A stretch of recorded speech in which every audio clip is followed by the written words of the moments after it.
This is my 2015 Ranger Crew, and bought some protection for it. Let me go ahead and clip this up out of the way. Alright, as you can see, I already had some trail damage. And tore my panels a little bit there. Everything. And in order to keep that from happening again, we bought this.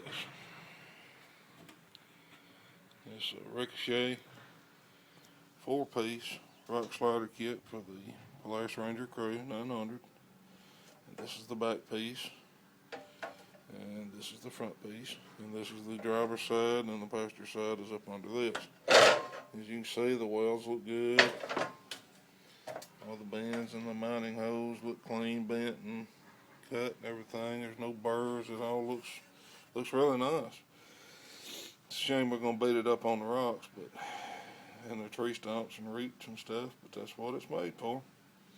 And we're gonna get this put on today. Gonna go through it step by step and see what we can come up with. As far as hardware, get these brackets, get 2 of these, get 4 of these, just got them stacked on. We got 2 spacers,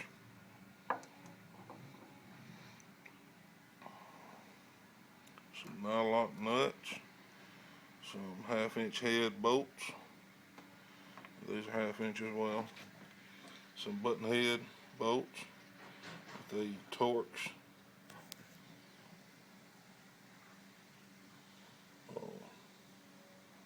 top on it, head on it, and some shorter bolts for the Torx. And these are the same size, so you only have to have one size Torx. And there are a bunch of washers. This is our tools, 1/2-inch wrench, 1/2-inch socket with a adapter for my DeWalt impact, and a Torx bit. Let's see if I can see what size that is. That is a T40, if you can see that. T40 Torx. Alright, so this is what we're using to put it all together. And I'm just gonna go through it one step at a time. And oh yeah, we have to use our Camillus Cuda for our paperweight today to keep our directions from blowing away. And here we go, one step at a time. Let's see what we can go do with it. All right, I'm starting with the driver's side front, and that's where it's going. The first mount it's going to go is right here. And what you'll do is you'll take your bar mount here and get it up in there. You have to turn that side up. Goes up in here. And this is where you mount your first 2 bolts. And it's going to be a little tedious, I imagine. But and I'm not going to tighten everything all at once. I mean, as I go, I'm just going to get everything fitted and then tighten everything once we get everything on there. Alright, so let me get these 2 on, and I'll be right back with you. Okay, I've got the first 2 bolts mounted, or started, and something I found is a C-clamp. Does a fine job of holding this up to where you can get these screws started. There's a little bit of a pain in the butt because you're kind of trying to put a nut on without looking at it or feeling of it. Have you ever done that before? But anyway, it's possible, and it wasn't too bad.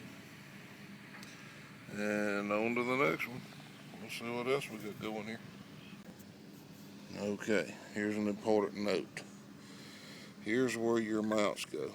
For the back of this part of the front part and the front of the back part.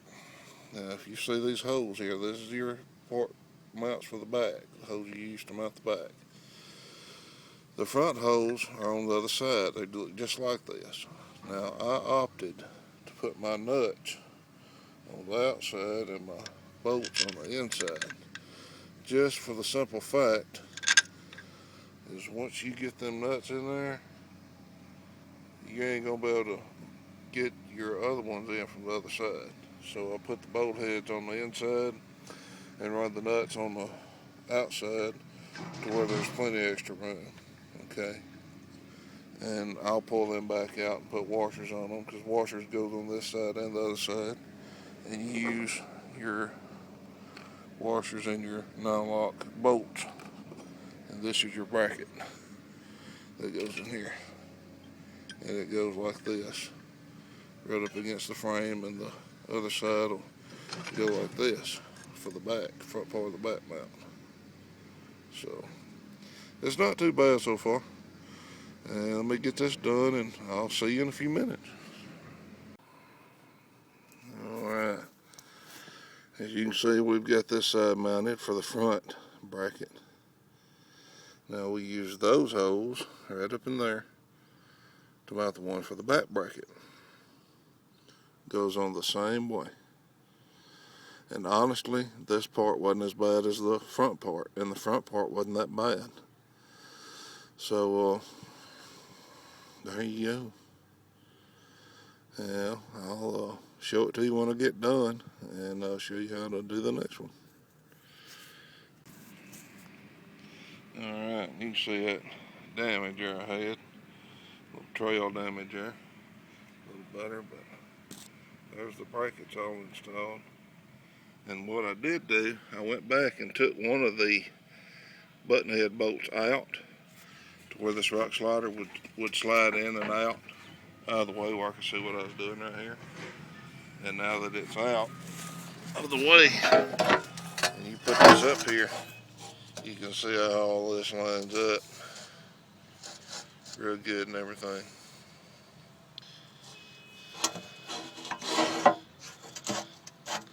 There it is.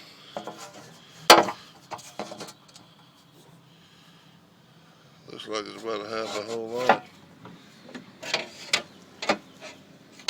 I imagine that I have to bump it forward just a little bit. That's the reason you don't tighten everything up. I have to bump the slider forward just a little bit where that'll line up, because there's some slots up there to allow for that. Alright, let me get everything adjusted and I'll show you how it all lines up.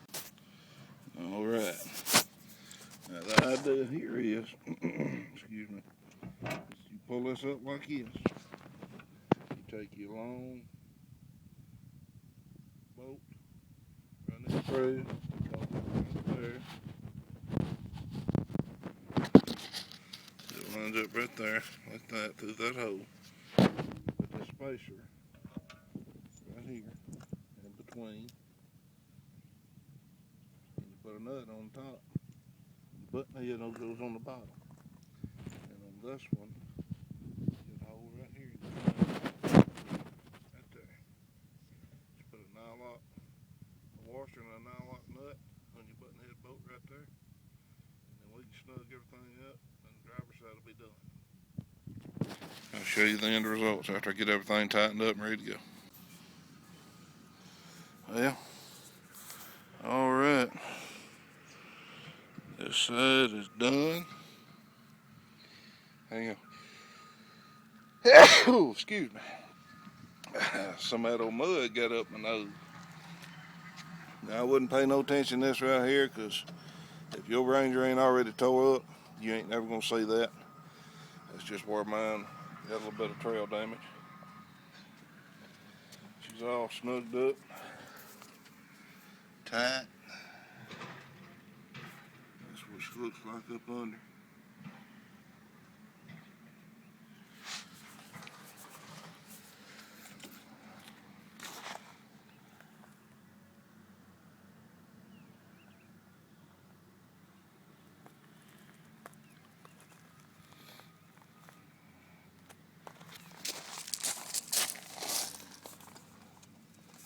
is that whole deal with that little old spacer I was showing you a while ago. And that nut goes on there on top of that one. And she's locked in. Not going nowhere. But now I see what old boy was talking about the other day. That's going to cause a mess right there. So I would recommend putting some kind of mud blockers in here. Keep trying to wash all that mess out. If y'all do your mud bogging and stuff. But just repeat everything on the other side. The other side's exactly the same. And I think that worked pretty good. I think that's going to do what I need it to do. See y'all later.